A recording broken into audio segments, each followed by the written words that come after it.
Kasih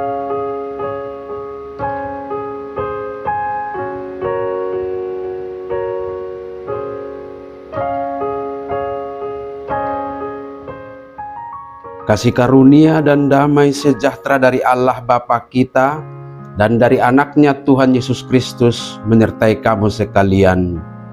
Amin. Shalom, saudara-saudari sahabatku semua di dalam nama Tuhan Yesus Kristus. Firman Tuhan yang hadir menyapa kita di awal minggu ini, hari Senin tanggal 2 September 2024, tertulis di dalam surat Roma pasal 12 ayat 6. Mari sahabatku semua, kita simak dan renungkan firman Tuhan yang menjadi kekuatan dan inspirasi untuk menjalani hari ini demikian. Demikianlah kita mempunyai karunia yang berlain-lainan menurut kasih karunia yang dianugerahkan kepada kita. Jika karunia itu adalah untuk bernubuat, baiklah kita melakukannya sesuai dengan iman kita.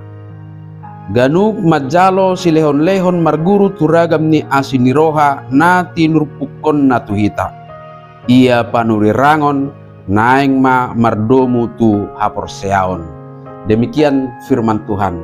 Sahabat renungan harian saudara-saudariku yang dikasihi Tuhan, kata karunia yang dimaksudkan dalam nas kita hari ini adalah talenta atau ability atau kemampuan yang diberikan oleh Tuhan Allah kepada setiap orang percaya, seperti bernubuat, melayani, mengajar, menasihati, memimpin, dan banyak karunia lainnya, sebagaimana dapat kita temukan di dalam Roma pasal 12 ayat 7 sampai ayat 8. Karunia-karunia ini diberikan bukan untuk kepentingan pribadi, melainkan untuk kebaikan bersama dan pelayanan di dalam tubuh Kristus bagi kemuliaan Tuhan. Masing-masing karunia memiliki fungsi dan tujuan tertentu yang membantu gereja untuk berfungsi dengan sehat dan efektif. Intinya lewat karunia-karunia itu, pelayanan berjalan dengan baik dan benar. Talenta atau kemampuan ini adalah pemberian Tuhan berdasarkan kasih karunia-Nya, bukan karena usaha kita atau kehebatan kita sendiri.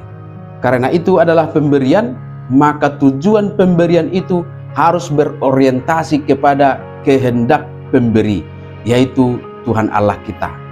Secara khusus dalam nas kita hari ini mengingatkan kita bahwa setiap orang yang percaya kepada Kristus diberikan karunia. Dalam kesadaran itu ada dua hal penting yang menjadi pesan nas kita hari ini. Yang pertama adalah pakailah karunia atau talenta yang Tuhan anugerahkan itu untuk membangun tubuh Kristus. Karena kelak semua karunia-karunia yang kita miliki yang dititipkan kepada setiap kita secara pribadi akan kita pertanggungjawabkan. Karunia itu diberikan bukan untuk disimpan-simpan atau disembunyikan, tetapi untuk digunakan demi kemuliaan Tuhan dan pelayanan kepada sesama. Yang kedua sahabatku semua, kita harus menyadari bahwa karunia setiap orang berbeda. Paulus mencatatnya dalam Roma 12 ayat 4. Sebab sama seperti pada satu tubuh, kita mempunyai banyak anggota, tetapi tidak semua anggota itu mempunyai tugas yang sama. Maka dalam perbedaan itu, kita harus saling mendukung dan saling menopang, dan di sana tidak ada yang lebih utama. Maka sangat penting kita mengenali karunia yang Tuhan berikan kepada kita dan menggunakannya sesuai dengan iman kita. Jika kita memiliki karunia untuk bernubuat, atau melayani, atau mengajar, atau memberi, atau memimpin, atau menunjukkan belas kasihan, kita harus melakukannya dengan setia dan dengan hati yang tulus. Jangan iri terhadap karunia yang dimiliki oleh orang lain, tetapi bersyukurlah atas apa yang Tuhan percayakan kepada kita. Mari sahabatku semua, kita pakai karunia kita dengan rendah hati, mengingat bahwa semuanya berasal dari Tuhan.